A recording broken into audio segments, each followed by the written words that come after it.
So greetings. We started on time today. Greetings to you and welcome. Welcome to Uncensored Guyana. I am Dr. Prasad, your precious gift. You better believe it. But I want you to be my precious gift. I am your gift, but you need to be my precious gift. Let me acknowledge the individuals. There are not many, but the individuals who continue to reach out and offer their financial support.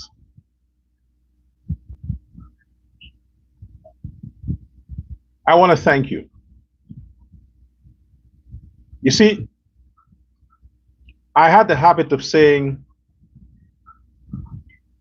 let the poor people use their funds to take care of their family.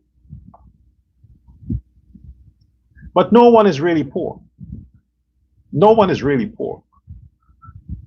Poverty is a state of mind. Poverty is a condition of your mind, which can extend to your environment, to your living space. As a man thinketh, so is he. So not because you are not the typical Mohammed or the typical Norton or the typical Jagdeo or Ali, it doesn't mean you're poor. It just means that you're not corrupt. You haven't conducted illegal businesses to gain money. It means that you haven't trampled upon the heads of the average Guyanese citizen to acquire and accumulate your mass wealth. It means that you are a normal Guyanese citizen that just wants to get by every day. So for people like that, I will welcome your support. Every gift is a blessing. And if you feel that the universe speaks to your heart, empowers you to say, hey, Dr. Prasad is what he is. I may not like what he say every time, but I respect the courage, his honesty,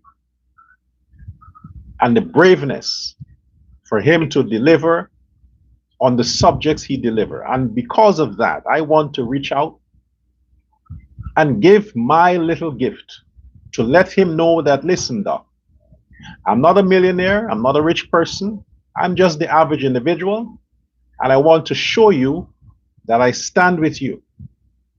And if this money represents my vote, you know when the time comes, you have my vote. Such individuals, I would be blessed to accept your offerings, your donations. I would stop referring to people as poor people. Like I said before, not all of us have the opportunity to access mass wealth like those who have the opportunity or those who access it. As we know, friends help friends, relatives help relatives. So one person from a poverty-stricken environment may have the opportunity to become a government minister because that individual did whatever they had to do and they became the government minister, a government minister. What do you think that person will do? They understood the poverty they came out of. He or she is going to use the resources of the government to help their household, their brothers, their sisters, their cousins, their nieces, their ex-girlfriend, their ex-girlfriend's father, ex-girlfriend's mother. And before you know it, a lot of people got rich. Not because they deserve it, because they had access due to one person who himself was poor and became a minister and helped all the other people he knew. So overnight, they all became rich. And you, the average citizen, you're there thinking, how come you're not having the opportunity? How come you are working so hard? You're studying, you're going to school, you make investments, you make advances, but you're not having the opportunity to raise the standard of your living. It is no fault of yours. I'm here to tell you that today. It is no fault of yours. Maybe if you were related to Bara Jagdeo, maybe if you were related to Irfaan Ali, maybe if you were related to Anil Nandalal, you get the point? But because you are not related to any of them, your business suffers, your contracting firm suffers, you can't get a job that matches your qualification, and you remain in the bracket of lower class. Hence, you are considered poor. Poverty is a state of mind. But the reality of poverty is access. Those who have access to wealth and opportunities becomes rich overnight. Those who don't are classified as middle class, lower class, then poor. So I understand. Any blessing you send my way, I will use the honesty within my heart to beg the Supreme Being, to beg the blessings of the heavens to come on you.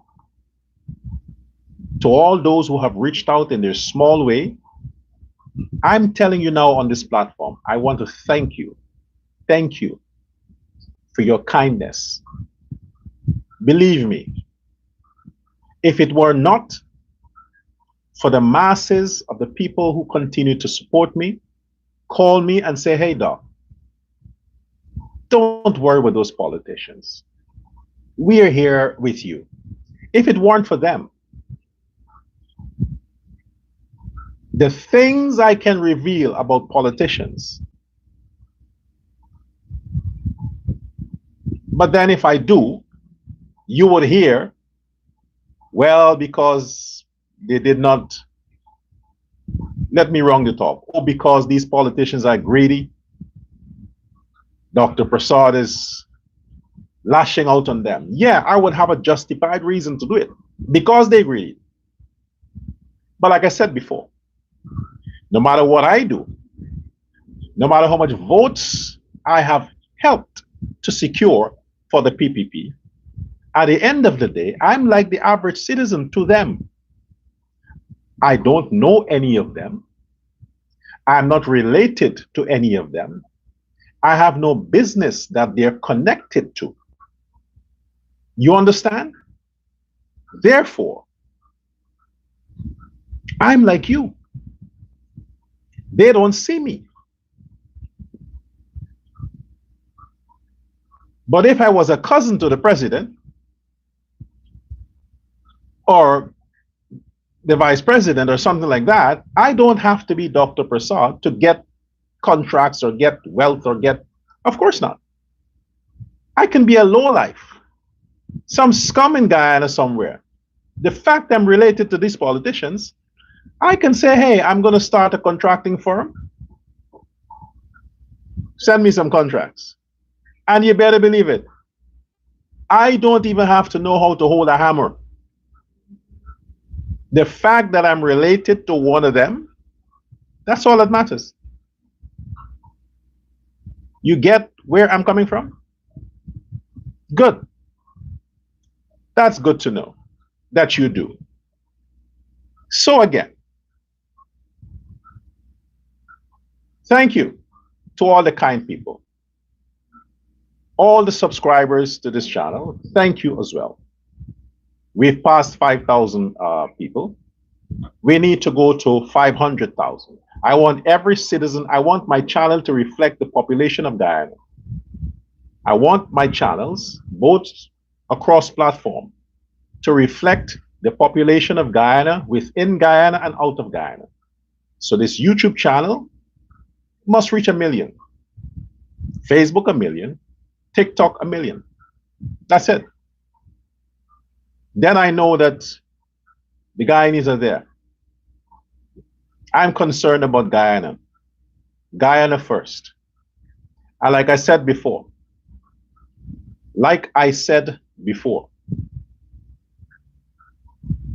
when the time is right, it will not be based on who you know, or who you hang out with, or who you drank coffee with. It will be a merit-based system under me, meaning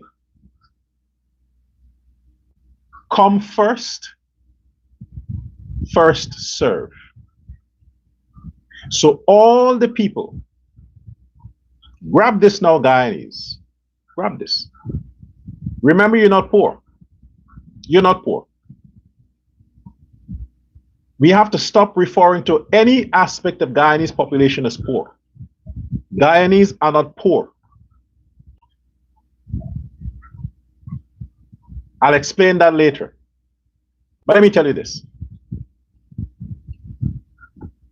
I want you to understand something. Okay? First come, first serve.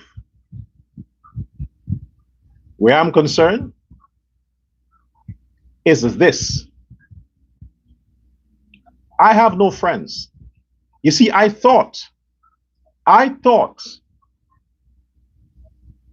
that President Ali and I were friends. At least I thought so.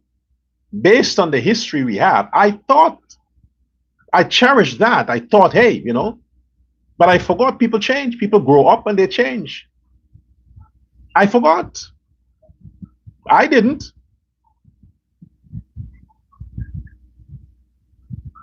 No, I didn't. I still acknowledge the friendship that was there. I didn't change. And even if I were the president, I would not disacknowledge the past, especially not like that. All the people that impacted my life in the past, you know, those of you who follow me over the years, you know I have never forgotten them. I use my platform and I always acknowledge them. I am never too big for the favors I've received growing up.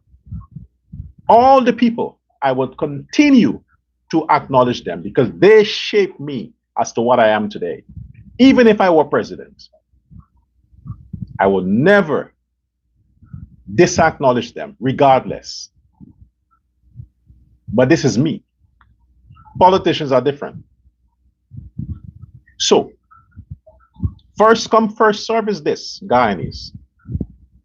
A lot of you right now, you have a land application for years, decades even. You have land applications since when Jack Dio were president the first time. As a matter of fact, some of you have in Hoyt's time.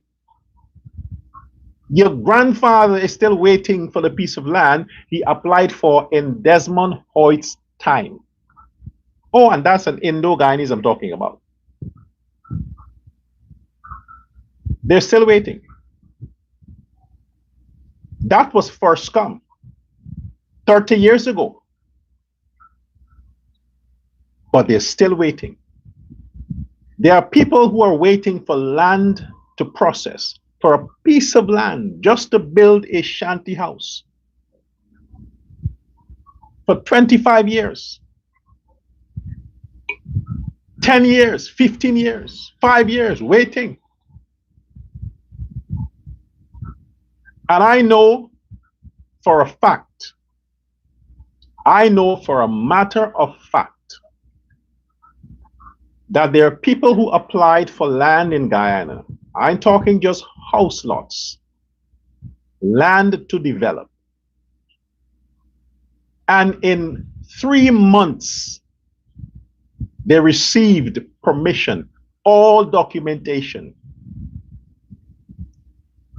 to take possession of the land, develop the land, and do whatever they want with it.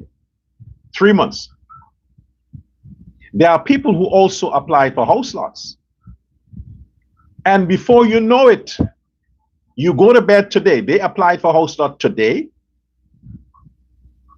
And you wake up tomorrow and they've already built a house on that property, on that land. That was not first come, first serve. That was way last come, first serve. And the people who applied for decades, they're still waiting. Still waiting. Oh, they have to process it.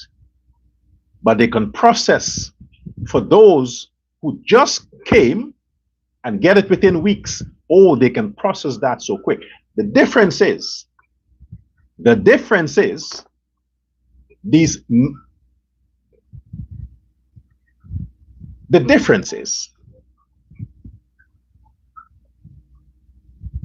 people,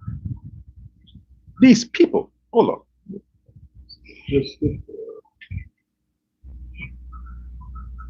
Yeah. I don't like crooked stuff, you know. I like things to be like, you know. The difference is, it's not just accepting money under the table. It's because they are related to the government.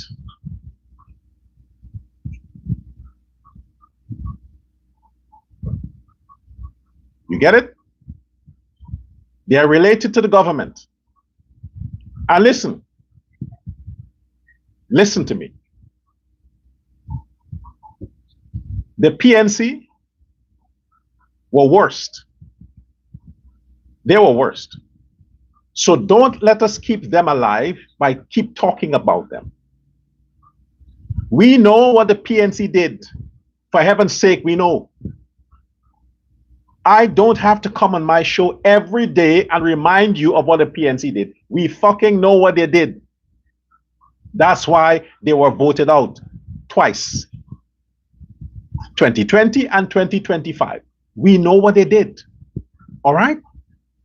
So stop making comparisons. Oh, the PNC was that. Fuck it, man. We know what they did. So to justify the bullshit the government is doing now, you have to keep referencing the PNC. So because the PNC stole 100 billion, it's okay for the government to steal 50 billion. Well, after all, the PNC stole 100 billion. So you can't say anything to us because if we steal 50 billion, it's still not 100 billion. No, fuck it. It's still the country's money you're stealing. They're doing it doesn't make it right.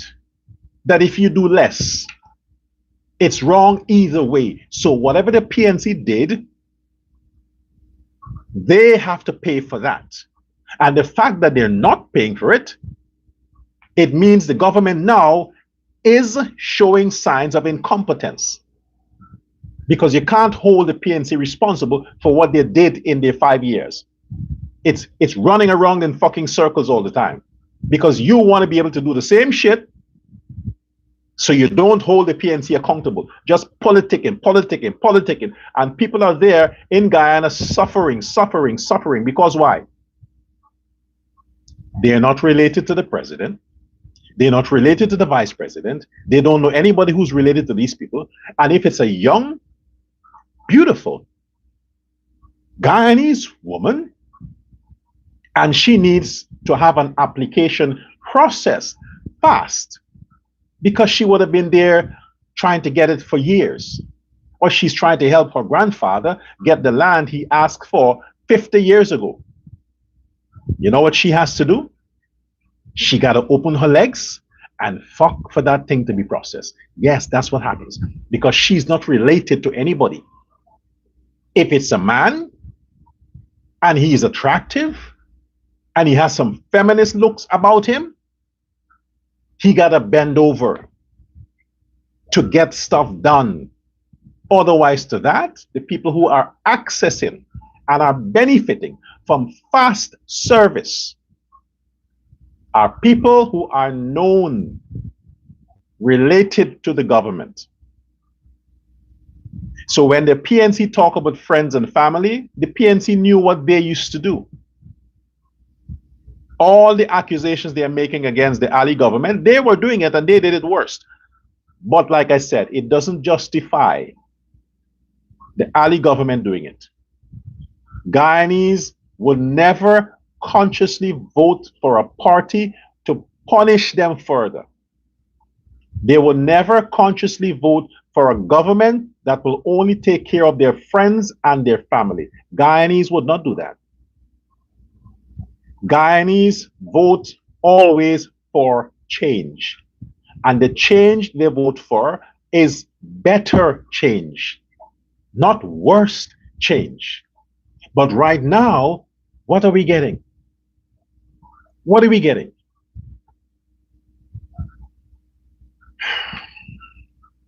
I'll pause on that note.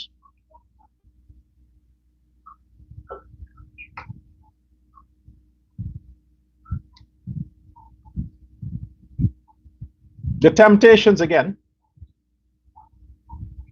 I've received information, personal information, information from reliable sources regarding what Azruddin Mohammed himself allegedly said and is saying. I want to read a quote from one of the sources, what they told me.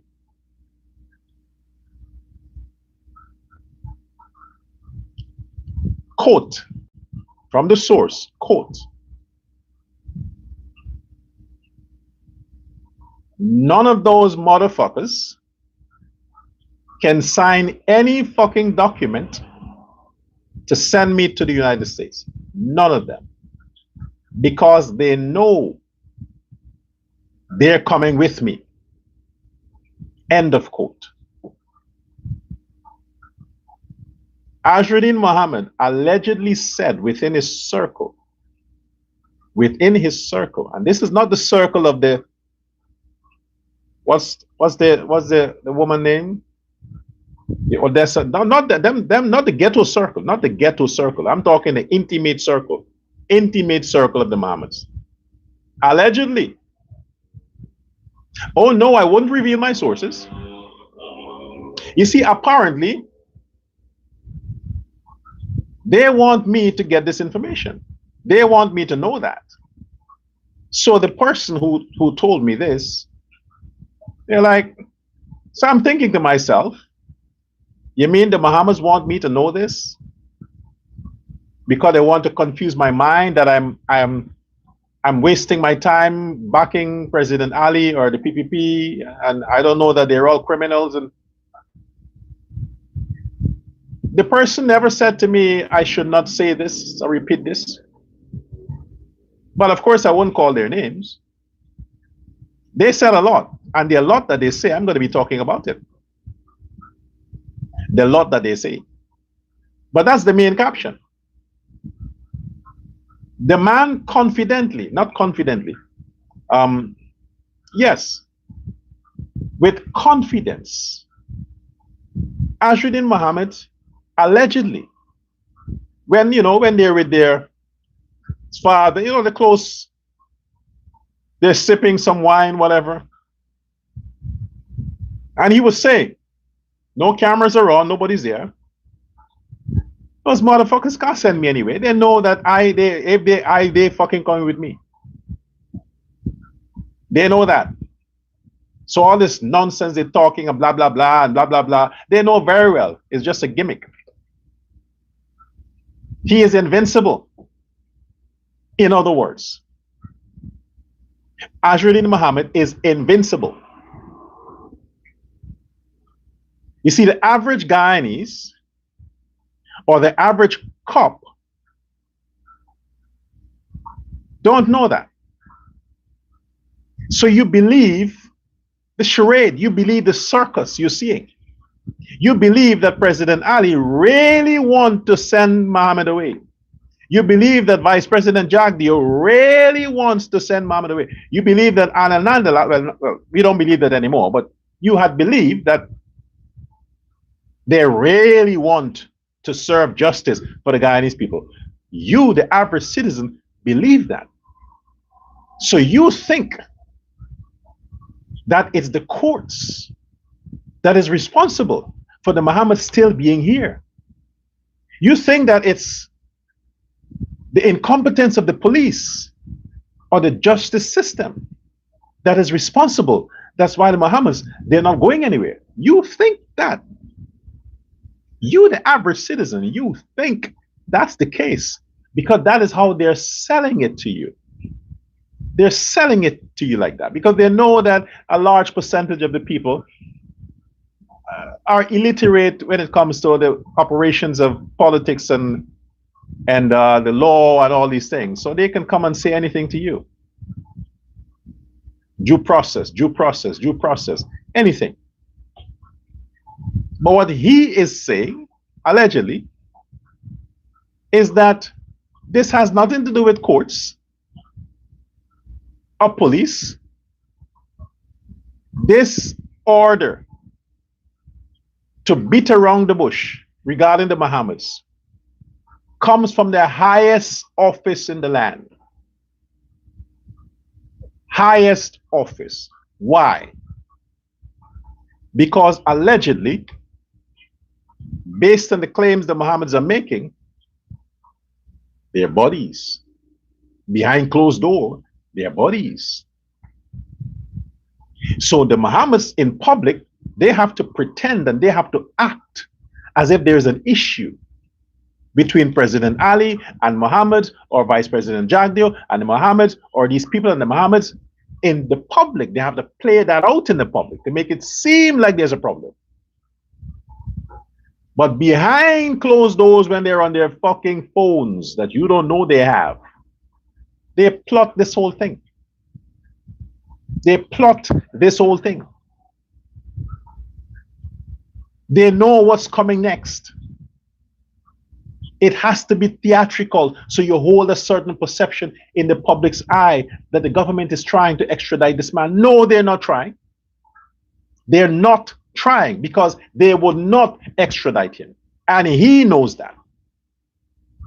All that charade with the courts and stuff like that. I mean, think, folks. Think.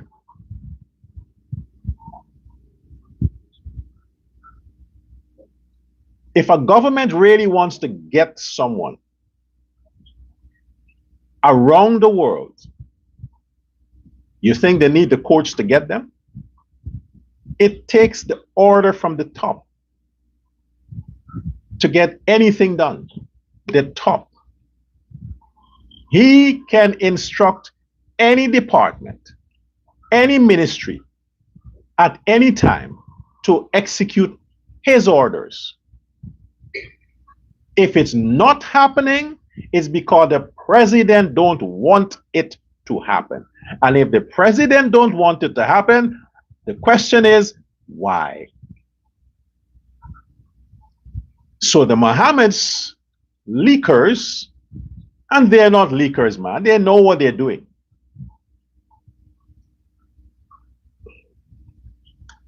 I'm getting to you now. I'm hearing the thoughts. Yeah, Dr. Prasad, but don't you think these people who are telling you stuff that the Mohammeds are saying, don't you think it's geared to get you off track in supporting the PPP, or it's a fake, it's made up because they want you to start thinking a certain way about President Ali, and they want you to they realize that you know, you seem to have some issues because they were not grateful and blah blah blah. Don't you think people are playing on your emotions? I'm human just like you, and I know what is possible with your thoughts. I know what kind of thoughts people can garner in their heads based on certain things. I know, so don't even try to. I know what you're thinking. This has nothing to do with that. You understand? Because even before elections, I told many of you, people reached out to me from the other side. And they flood my inbox with information, flood. So if I wanted to turn against the PPP, I could have done it months ago. I could have been a detriment to the PPP getting more than 50,000 extra votes. I could have. So this had nothing to do with people trying to set me up to turn against the PPP. No. President Ali is not the PPP. He's a member of the PPP. Jagdeo is not the PPP. He's a member of the PPP. All these guys are members of the PPP. The PPP is collectively hundreds of thousands of people, not 5 persons. Those guys were born, they met the PPP when they were born. The PPP started with Chedi Jagan, not Jagdeo, not Ali. They met the PPP. So if I have to deal with issues that involves the president, the vice president, and the others, an issue with the PPP has nothing to do with the PPP. There are people in the PPP that has credibility, that nobody can point a finger at, that can very well be good as presidents or ministers. There are many people in the PPP, many people. So they said nothing about talking this and that. No, it's not about that. Like I said before,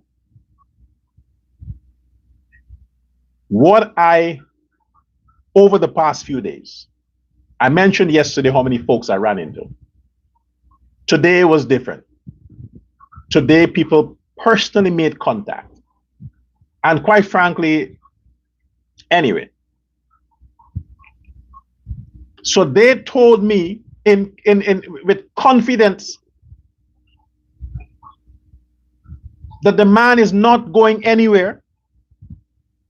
And the president knows that. The vice president knows that. And the attorney general knows that. They know that they can't do Mohammed shit. The 3 of them that is constantly on the case, that I believed that really wanted to extradite the man, really wanted justice for the Guyanese people. Even the GRA case was a sham. Even that was a sham.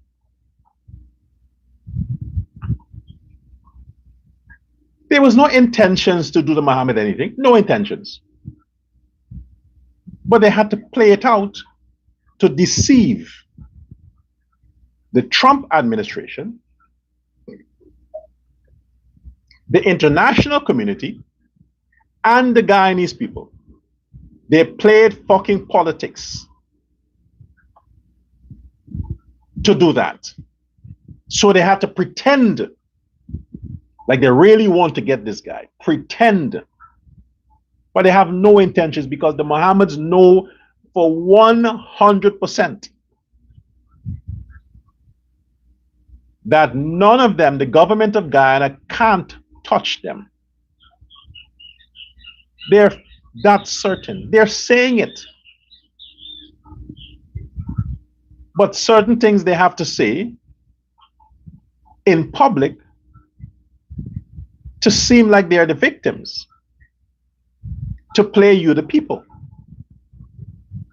But in private, they're free to do whatever they're doing. They're still doing business.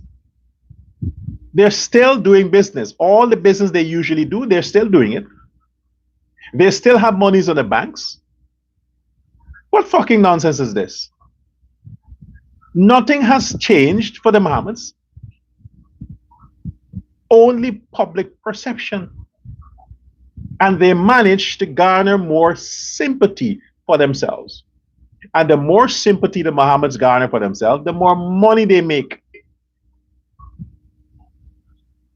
I'll even go so far to tell you this. Let me tell you this. The involvement of President Ali and the Mohammeds is not so deep. It is bad, but not so bad. There is a part of President Ali that wished he had known the future in not getting involved with the Mohammeds. But politicians will be politicians. Is who you know, you get favors. You pay, you get favors. But all the favors and all the connections that Muhammad has, they're documented. Because the father is an old king. An old king, he knows the deal. He knows that you got to make records when you're dealing with politicians. So they keep records. Video, audio, they kept records. Since the time when Janet was president, they kept records. So they shared a few of those records with the relevant authority, the president, the vice president, and whoever else. Say, hey, we got this, right? Remember, we got this, right? So do what you do, play your thing out, but remember, we have this. So when it comes down to the signing, just remember we have this. And this can bring you down. Definitely bring you the fuck down. So what is leaked about what the Mohammeds claim to have about the president, the vice president, and the core people in the PPP? They can use that. And they seem to have things on all of the members of parliament from both sides. They seem to have a lot on those both sides. This is what is discussed in the Mohammed's inner circle. By next year, no, I'm wording it good for you. I'm wording it good for you. I'm putting a little finesse. But if I should say it the way it was said to me, by next year, according to the guarantee the Mohammeds have within themselves, they would be able to control 80% of the parliament, both sides. PPP members of parliament, all of PNC members of parliament, and they have their own people. By next year, September, they would be able to be in a position to control 80% of the parliament to vote against the president. Vote against the president, cripple his presidency by next September. That's the political coup they're planning.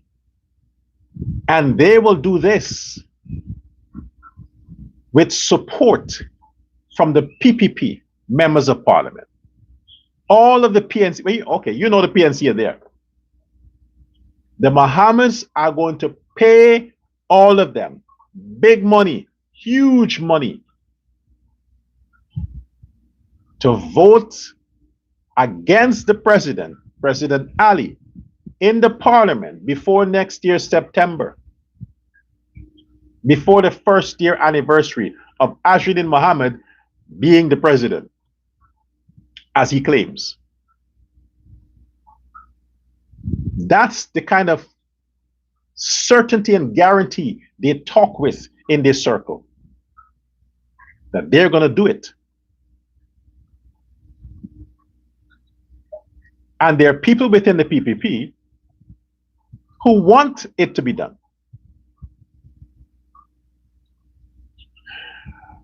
Oh, I also got information that there is a problem between President Ali and Vice President Jagdeo. I heard from the sources that there's an issue between the president and the vice president.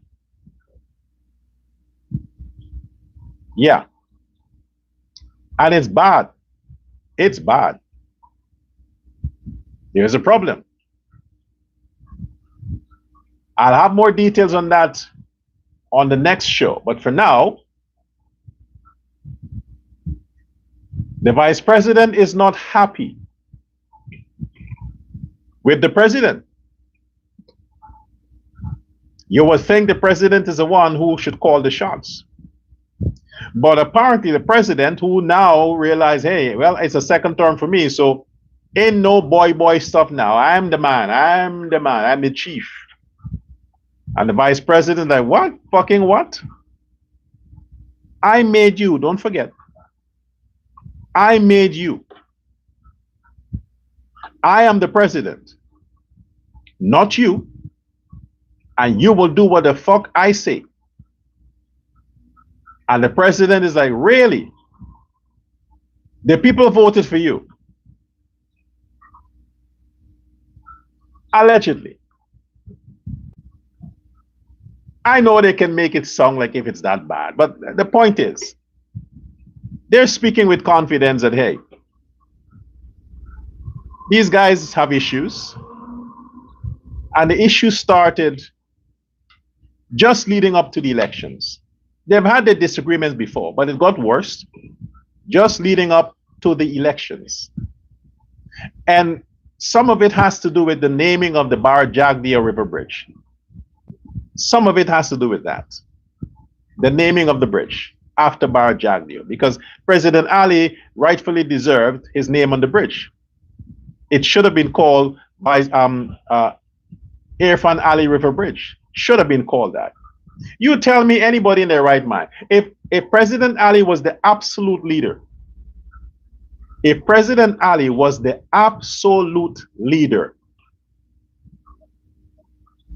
why would he want to put a former president's name on a bridge that he built? It's like Donald Trump, President Donald Trump, is putting, he built a skyscraper and he's putting Joe Biden's name on it, or his former vice president name on it. That shit don't happen. Presidents don't do that. The only way presidents do that is if their controllers say you got to do that. But Irfaan Ali, well, now let me just speak based on fact. Irfaan Ali, President Irfaan Ali, is a self-centered man. Like most men.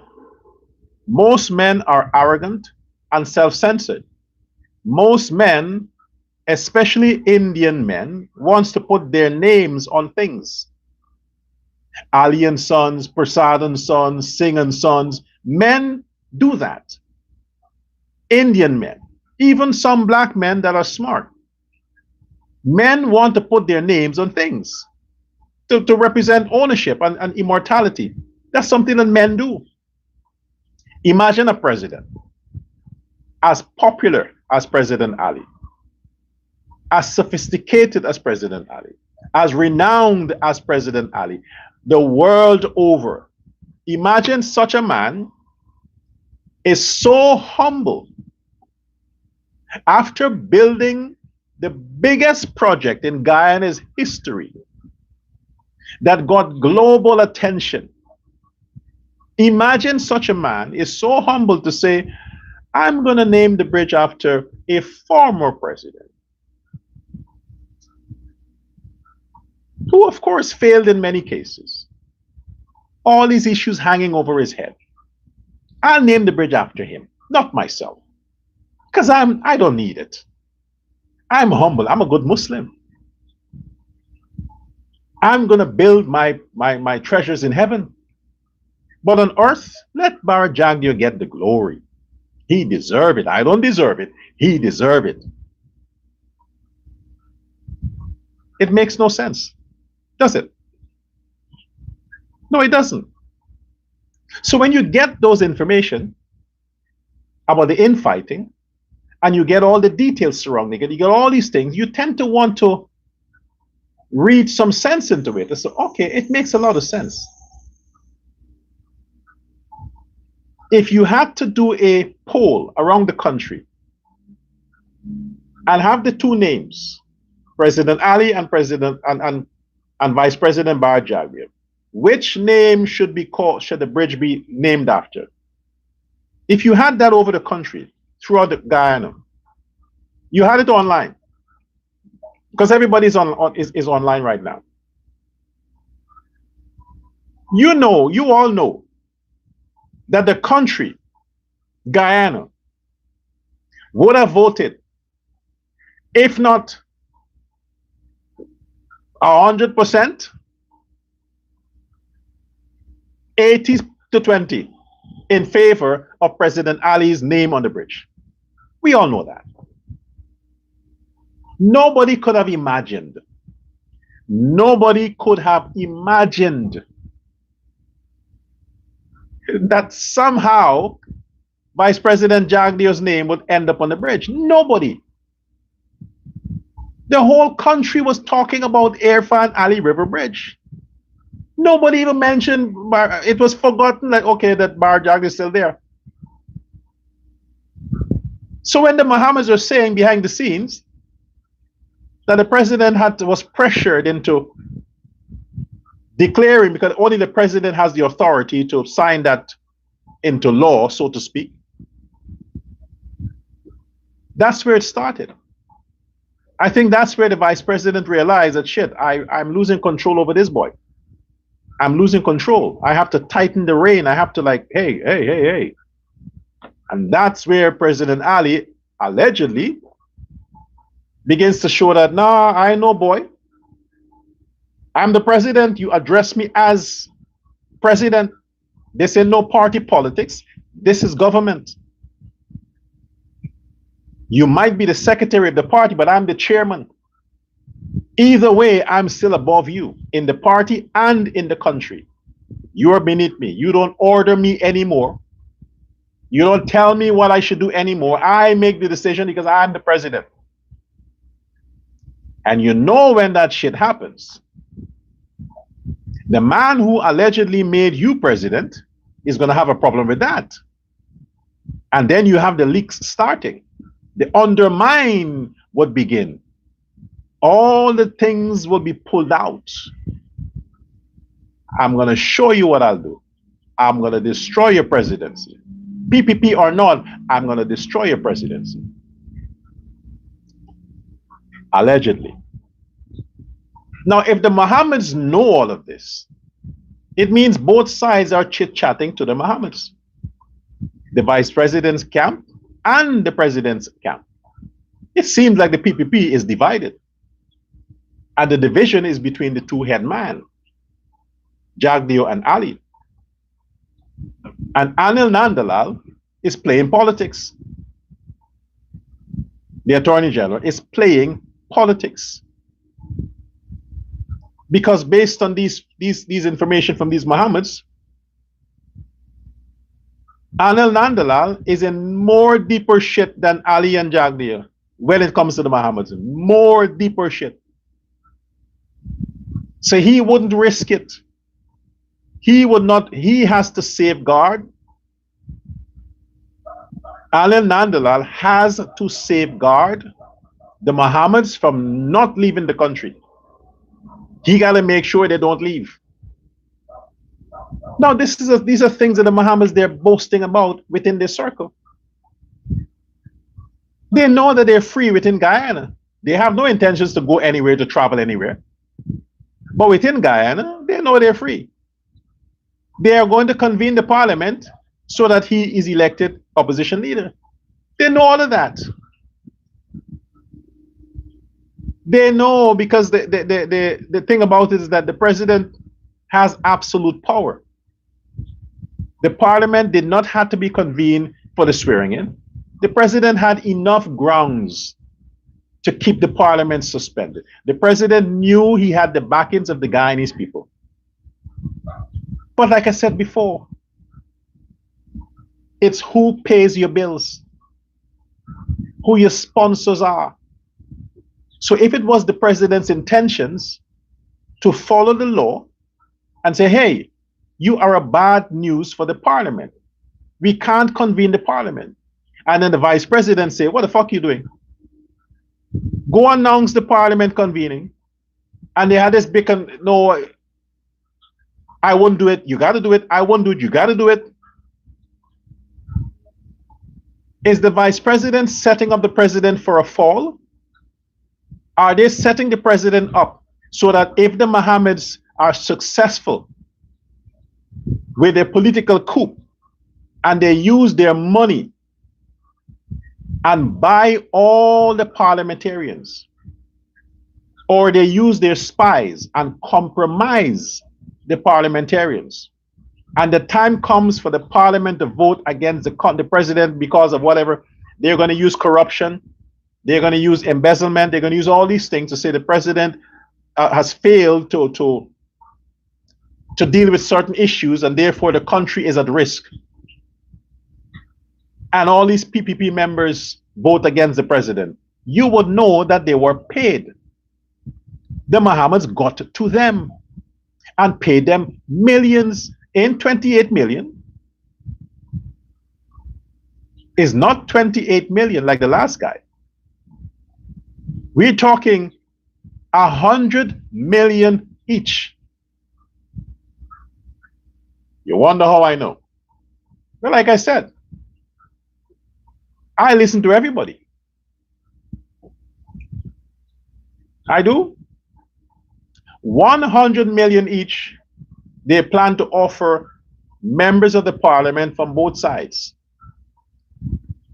so that when the time comes to vote against the president, they know that they are guaranteed to get the votes. That's the confidence the Mohammeds are talking about within their clique, within their intimate circle. All of this would only make sense. Consider this propaganda. Consider that. The only way that we will know if what I just say is actually what was being planned is this. If Christmas comes and the Mohammeds celebrate Christmas in Guyana as free citizens, point number one, when next year September comes, and during that time you have chaos in the parliament, chit chat about voting no confidence in President Ali and all that, then you know, hey, I heard this on Dr. Prasad last year. I'll keep repeating it. So when it happens, you will know they didn't leak information to me to get me to sideline on a PPP. Then you will know that, hey, there was some substance in that. But until then, all you have to go on is wait and see.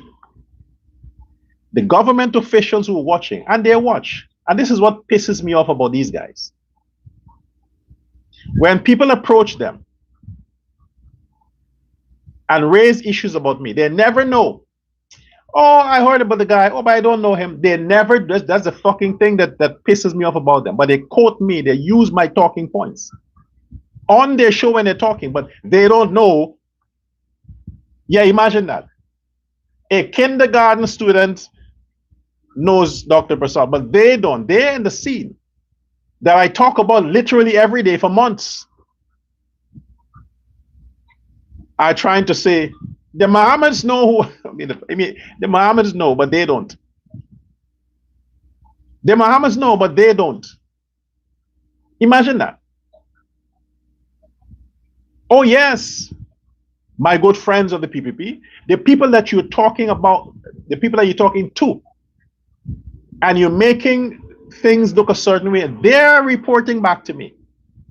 They're telling me what you say. Now, are you saying that your own friends wants to drive a rift between me and Ali, or me and, that's what you're saying? I don't think so. I don't think that's their intention. Because when I get information regarding the PPP, are not Win people, are people that I know, that I'm seeing with President Ali, that is always around President Ali and Vice President Jagdeo. They're the ones. So I can't say it's not Win people or PNC people. But regarding the rift in the PPP, alleged rift, regarding the fact that Azruddin says that nobody can send him anywhere, because if he goes, he will take President Ali, Vice President Jagdeo, Anand Nandalal. Who's the other one? Let me leave the rest for another, because I have a list of, I have the names, but the ones I can that is keep circulating is the three: Nandalal, Ali, Jagdeo. He's saying, Mohammed Azruddin is saying, allegedly, if they put him on a plane to be delivered to the American justice system, he is taking the president, the vice president, and the attorney general with him. That's what he is saying for 100% surety within his circle. So when I listen back to some remarks that the father would say, and even Azruddin himself would say publicly, that toppers from the PPP know very well who they are and know very well what they did. Now I'm piecing it together, and I'm like, are they talking about the president, the vice president, and these guys? So the folks, the person who conversed with me, called names. So in my mind, I'm associating what I heard before to what I heard from these guys. So he could be referring to the president, the vice president, and the attorney general. Now, folks, I want the Guyanese to trust me. Even if I was sponsored or I received handouts, fuck it, money from Ali or Jagdeo or Nandalal, even if they had given me money, physical money, and I came across information, credible information, that tied them to Azruddin Mohammed and his crimes, I would not suppress it. I would not suppress it, regardless of the money they're giving me. I would not suppress it. Because the Guyanese need to understand that I am not being bought to be silenced on criminal activities. It doesn't matter where it comes from or who is involved. There are many good, great PPP Guyanese citizens in Guyana. Many that are not criminally oriented. They're not hustlers, and they're not politicians, but they're in the PPP. They're chetty, they're jaganite, they're chetty, they're not bought, they're not seduced by money. They don't lust for power. They're lust to see the Guyanese working class elevated. There are many PPP members like that. So if I can help to rid the PPP from the bad eggs, if it means the president, I definitely will help. I will help. Because Guyana's wealth must be equally distributed to all the citizens. I said before, Guyanese are not poor. They're kept in poverty so that they can be easily controlled. I don't fucking agree or stand with that. I don't.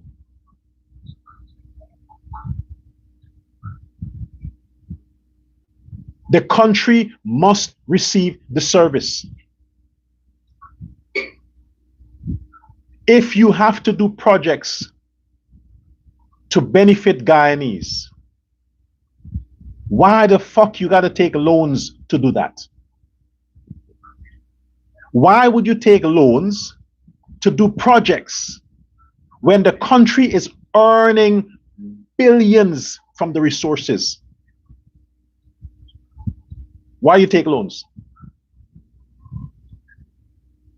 The loans is what's keeping Guyanese in poverty. The loans. For what?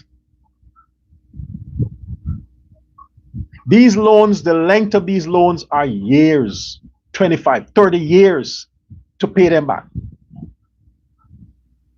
2 terms is 10 years. The president will complete his term in 2030. But the loans that were secured in 2020, 2025 will not be fully paid until 15 or 20 years to come. But he's out of office. Who is paying that? Not the president, not the ministers of his cabinet. They'll be out of office. It is the Guyanese citizen who have to pay those loans back. That's what's keeping the people in fucking poverty. Loans. Too much loans. Where is the money from the resources going? You're paying the loans back with that? Why the fuck not just use the money by proportion that you're earning from all of these resources, gold and wood and oil? Use money from that and do projects part and parcel. Then you don't have to indebt your country when you have income. But if you want to build the whole country at one time, projects everywhere, what's the rush? But you build it on loans. And when the loans are secured and you have the money in your hand, the contracts, not just to build, but to source material, consultation, engineers, workforce, maintenance. It's a whole organization of people connected that benefits from this money. All of them are interrelated. From the engineers to the contractor, to the solicitors, to the consultants, to the banks, everybody benefits from the loans, except the Guyanese taxpayer who has to pay the loan back. I am not done with that shit, man. So if I have information that is tying people that I thought I can trust and believed in to a corrupt criminal enterprise like the Mohammeds, I'm gonna fucking expose them. Because if I put my credibility behind you, it means that I thought you were credible. But if I have information that you're not, I'll withdraw my name and expose you. So for now, it's just allegedly. I tell all the people who sending me stuff, I need the audio. The Mohammeds have audio, they have videos, they have scripts, whatever I said, I need it. No AI generated stuff, because I'm gonna vet it to see if anything is AI. Send me those things and I'll be satisfied.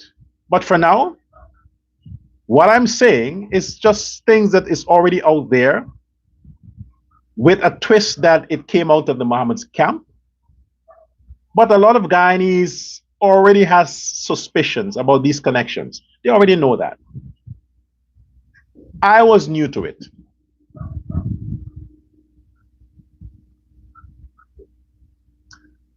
I asked a bank today in Suriname, because I wanted to know. I said, if my services is requested by a sanctioned individual, the bank supervisor already knew what he's talking. He said, you mean the Mohammeds, right? So I said, why would you say, yeah, I know who you are. So I listened to you. He said, you mean the Mohammeds, right? I said, okay, yeah.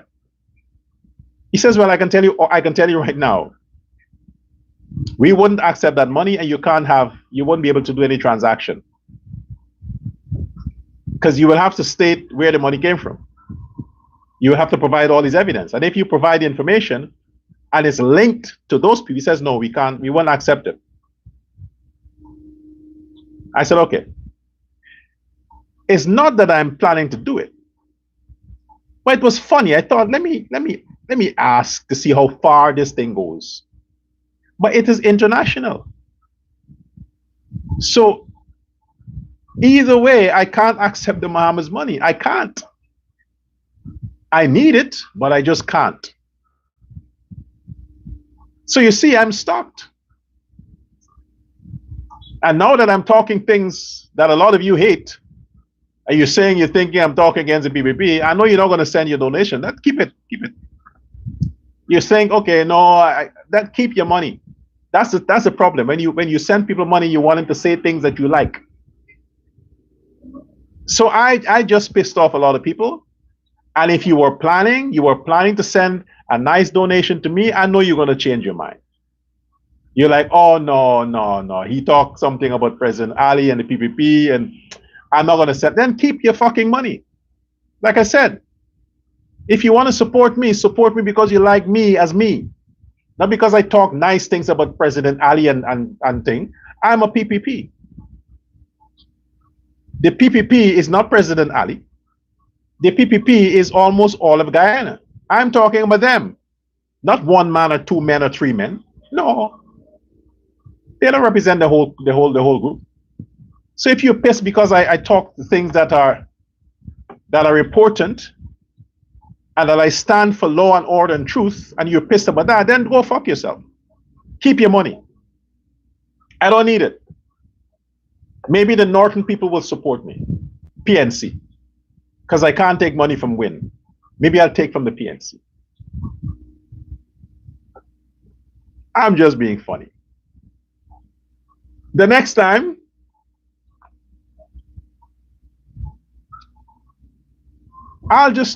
maybe I'll call the names.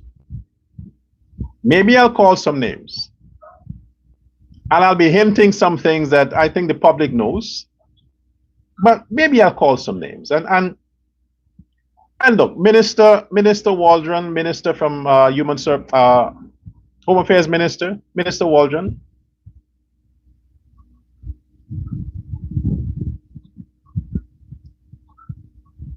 Please don't lecture men about their dick. Okay? Sex in the police force is like sex anywhere. Sex in the military, sex at the office, sex in the sports. It's like sex anywhere. Women just get weak to powerful men. Women always use their pussy to get favors anywhere. So if you think, and people are using the law like, well, you know, if it's position of authority using to coerce people into sex, it's illegal. It's the same like money. A police commander telling a rookie or making a pass at a rookie, and she says yes, just because if she say no, she might have issues with the commander. It's fucking bullshit. It's the same like a rich guy showing up to somewhere and seeing some young woman and calling her and say, hey, let's go have sex. And she went and have sex because he's rich. If she say no, then she can't get some money from him. It's the same. My issue would always be forced sex, which is rape. If you rape the woman, I have a problem with that. But if you are the president and your secretary wants to give you some pussy, then take it. If you are a gardener, a man who's a maintenance guy, and the man's wife wants to give you some pussy, take it. It has to do with she wants it. Yeah, good. If you ask her and she says no, then it's no. But if you ask her and she says no, but I need a promotion on my job, then you say, okay, let's have sex, I give you the promotion. It's a deal, it's a bargain. Vagina, promotion. You go to university. A lot of these dunderheads don't study. They have their exam. They have their finals. They want to pass. They want a good grade. The professor says, hey, you have to study. Oh, professor, I don't have time for that, you know. But you're a fine ass professor. Well, you're fine too. Yeah, well, maybe if you give me a nice grade, I can make it up to you. How can you make it up to me? Well, you never know. Maybe you can drop me home. What do you think the professor will do? He will say, okay, I'll give you an A plus. Because he's getting pussy for an A. All the investment he makes is just to put an A. He will take it. Why are you battering and bashing these men in the police force because they have sex with the staff? Why? Don't lecture men on their dicks. And women, you women like to do that shit. You love to do that. You think you know what it's like to have a dick. You don't. You don't know what it's like to have a penis. You have no idea how men are tempted by women like you. You have no idea. So if it seems like a man is always horny, it's because of fucking women makes him horny. Women are always flirting. In everything they do, they flirt. You see how these police officers are dressing the females? Do you see how they dress? You see those tight-ass pants they wear that your ministry approves? You see how they fix their hair? All the makeup they lavish their face with? And you think those men wouldn't get a hard dick when they see them? These are human beings you're dealing with. The women in the police force are flirting with the men. They're flirting with the men. They have their husbands at home, their boyfriends, and still they're flirting with the men because they want favors. They want extra shifts. They want the day shift. They want a convenient location. They want promotion. All of that they want. And the only thing they can bring to the bargaining table is the vagina. What do you want the men to do? They can't pay these men. They can't bribe these men with money. They don't have money. They bribe them with sex. Leave the fucking men alone. Leave the men alone. If it's rape, it's rape. But if it's consensual, you want to destroy a policeman's career because of some pussy? A man will never do that. I know where the commissioner has to play politics. But as a man, I will never do that. I will never punish a man because of his dick. And I am serious. I don't have friends, but if I had a friend, a best friend, and he sleeps with my wife, you think I'm going to stop being his best friend? No. She is the bitch. He's a man. His dick comes first. She's the bitch. I'll get rid of her. But I'll say, like, the same way, if his wife flirts with me, I'll fuck her too. You think he's going to be mad at me? Man, that's my wife. Oh, really? She should have known that. I'm not turning against men because of pussy. No, I would never do that. Never. Women must know their place. They must know their boundaries. So if you don't have a penis, don't lecture men about how they use their dick. Don't do it.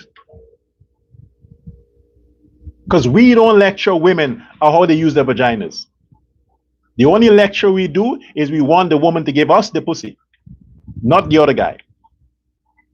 But you're going to tell men, you have a wife, why can't you be faithful? You don't do that shit, man. I hate when women do that. There are other important things to talk about if you want to lecture a man. Say, hey, don't beat your wife. Don't abuse women. Don't commit violence against women. Yeah, you can lecture a man on that, because as a woman, you know it hurts, physically hurt when a man hits you. So you can tell from that, don't hit a woman. But you also know how it feels to have a dick in your pussy. You know that. Why would you want to deny another woman of that pleasure? Just because the man she's hanging around has a wife, or he's her boss, or teacher, or some friend or neighbor, fuck it. You know the taste of a dick, and she wants to find out. If she knew, she wants another try, or she likes the taste of a dick. So just shut the fuck up and focus on other things that are important. But women, don't lecture men on their dicks. Their money, probably, but not their dicks. Until next time. Goodbye now.